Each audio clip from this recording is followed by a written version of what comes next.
Broad sheet LLC کے chief executive officer CEO Kaveh Moussavi نے کہا کہ انہوں نے برطانیہ میں ایک رضاکارانہ طور پر $1 بلین کی رقم والے ایک مشتبہ بینک اکاؤنٹ کی نشاندہی کی، لیکن حکومت پاکستان نے اس کو تلاش کرنے میں کوئی دلچسپی ظاہر نہیں کی ہے۔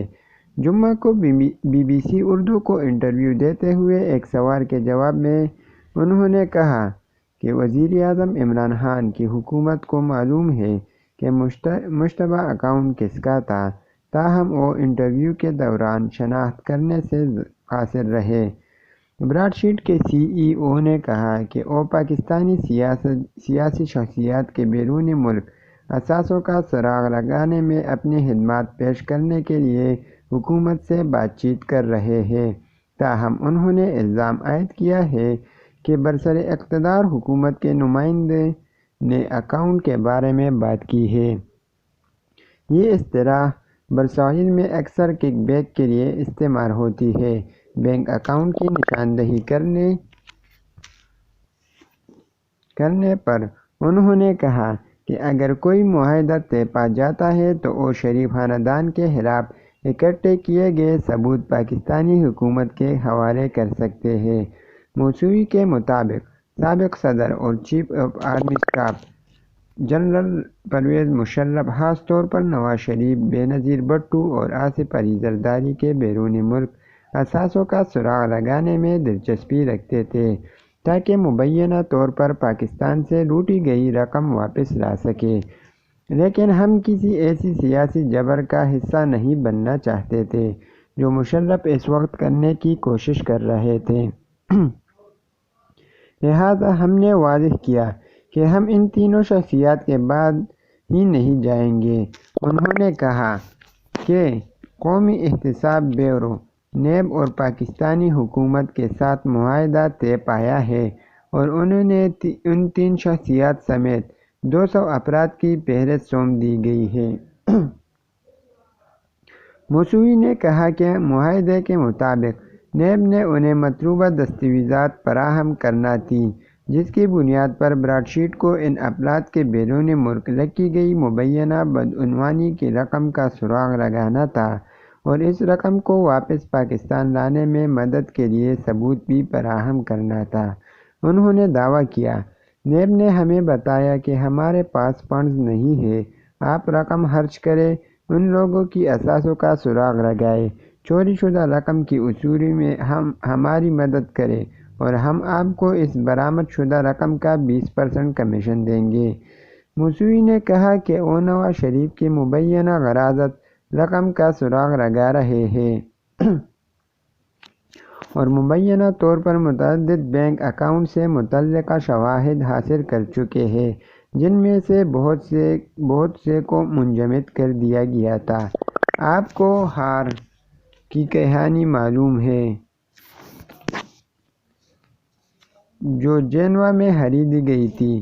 آپ کو جنیوا میں استعمال ہونے والے کریڈٹ کارڈز کی کہانی بھی معلوم ہو سکتی ہے، لیکن جب پاناما پیپرز منظر عام پر آئے تو ہمیں معلوم ہو گیا کہ ہمیں کیا جاننے کی ضرورت ہے۔ براڈ شیٹ کی CEO نے انکشاف کیا کہ اس سے پہلے کہ وہ شناخت شدہ بینک اکاؤنٹس کو منجمد کرنے کا عمل شروع کر سکے، اسے دھوکہ دہی سے اس کام سے ہٹا دیا گیا۔ یہاں یہ امر قابل ذکر ہے کہ نیب نے 2003 میں براڈ شیٹ سے اپنا معاہدہ ختم کر دیا تھا۔ موسوی نے کہا کہ نیب نے موقف اپنایا تھا کہ براڈ شیٹ نے مطلوبہ اہداف حاصل نہیں کیے ہیں، تاہم ان کے مطابق حقیقت نیب کے موقف کے برخلاف تھی۔ انہوں نے مزید کہا، درحقیقت ہم نے لاکھوں ڈالر والے متعدد بینک اکاؤنٹس کا نیب کو سراغ لگا لیا اور ہم نے ان سے متعلق ثبوت فراہم کیے۔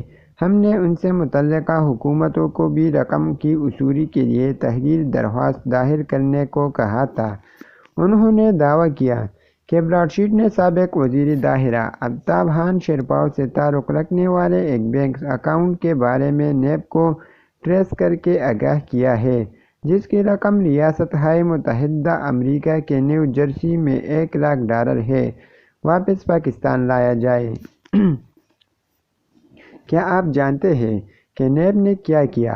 ہمیں اعتماد میں لیے بغیر انہوں نے حکام کو لکھا کہ ہمیں اس اکاؤنٹ سے کوئی پریشان حال نہیں ہے، لہٰذا اسے دوبارہ کھولنا چاہیے۔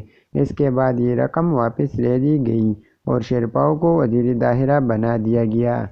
موسوی نے الزام لگایا کہ نیب نے اہداف کے حصول سے متعلق خفیہ معلومات بھی لیک کر دی۔ جب ہم کسی ہدف کے پیچھے گئے تو ہمیں پتہ چلا کہ اس نے پہلے ہی اکاؤنٹ سے رقم نکالی ہے اور اسے بند کر دیا ہے، کیونکہ نیب کے اندر کسی نے پہلے ہی سے اسے خبردار کیا تھا کہ ہم اس کے پیچھے جا رہے ہیں۔ براڈ شیٹ کے سی ای او نے موقف اختیار کیا کہ انجم ڈار نامی شخص نے ان سے 2012 میں رابطہ کیا اور اپنی شناخت نواز شریف کے بھتیجے کے طور پر کی۔ اس شخص نے کہا کہ وہ شریف خاندان کے خلاف ہمارے پاس موجود معلومات کے بارے میں بات کرنا چاہتا ہے۔ موسوی نے الزام لگایا کہ اس ملاقات کے دوران اس شخص نے شریف خاندان کے اثاثوں سے متعلق معلومات اور شواہد ظاہر نہ کرنے پر 25 ملین کی پیشکش کی، جسے انہوں نے مسترد کرتے ہوئے کہا کہ ایسی کسی بھی رقم کی مصلحت پسند عدالت کے ذریعے پیش کیا جانا چاہیے۔ جب ان سے یہ پوچھا گیا کہ 2003 میں ان کی تحقیقات مکمل ہونے کے 10 سال بعد شریف فیملی نے ان سے کیوں رابطہ کیا، تو موسوی نے کہا شریف فیملی کو معلوم تھا کہ جب معاملہ عدالت کے سامنے لایا جائے گا تو جج معاملے کی تہہ تک اتر جائے گا اور اس طرح ان کی مبینہ بدعنوانی کا معاملہ ایک بار پھر سامنے آ جائے گا، جسے وہ نہیں چاہتے تھے۔ نواز شریف کے بیٹے حسن نواز نے مقامی میڈیا میں ان الزامات کی تردید کی ہے۔ جب یہ پوچھا گیا کہ شریف خاندان کے خلاف مبینہ شواہد کے بارے میں شریف فیملی کو کیسے معلوم ہوا جب معلومات صرف نیب کے ساتھ شیئر کیے گئے، موسوی نے کہا کہ نیب کے اندر سے ہی کسی نے شریف خاندان کو خفیہ طور پر معلومات فراہم کی ہوگی۔ انہوں نے الزام لگایا کہ نیب اور پاکستان حکومت کے برے عزائم پہلے دن سے ہی واضح تھے۔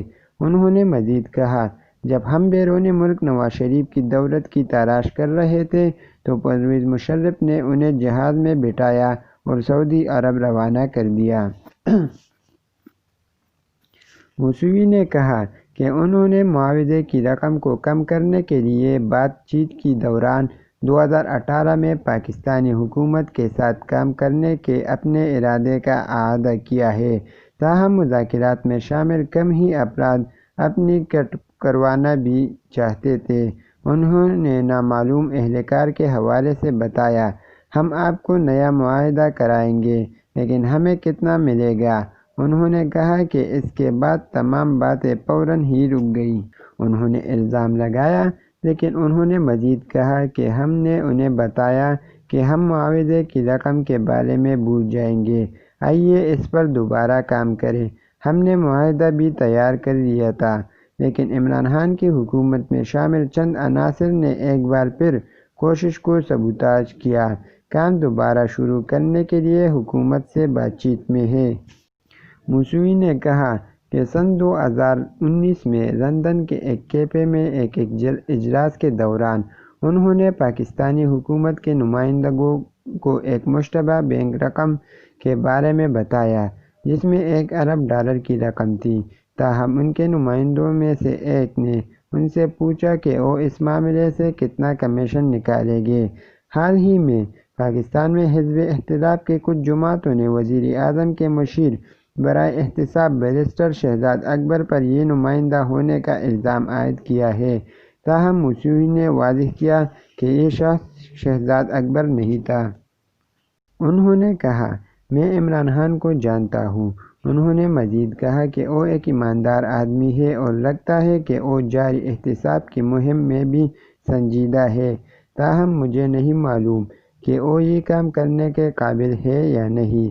میں ان کی حکومت میں لوگوں کے ساتھ حالیہ تجربے کے بعد زیادہ پرامید نہیں ہوں۔ انہوں نے کہا کہ وہ صرف اس صورت میں پاکستانی حکومت کے ساتھ کام کرنے پر راضی ہوں گے جب انہیں یقین ہو جاتا ہے کہ نیب کے اندر بدعنوان عناصر کو ملک بدر کر دیا گیا ہے۔ اور حکومت پاکستان کی ٹوٹی ہوئی دولت کو واپس لانے میں سنجیدہ ہے۔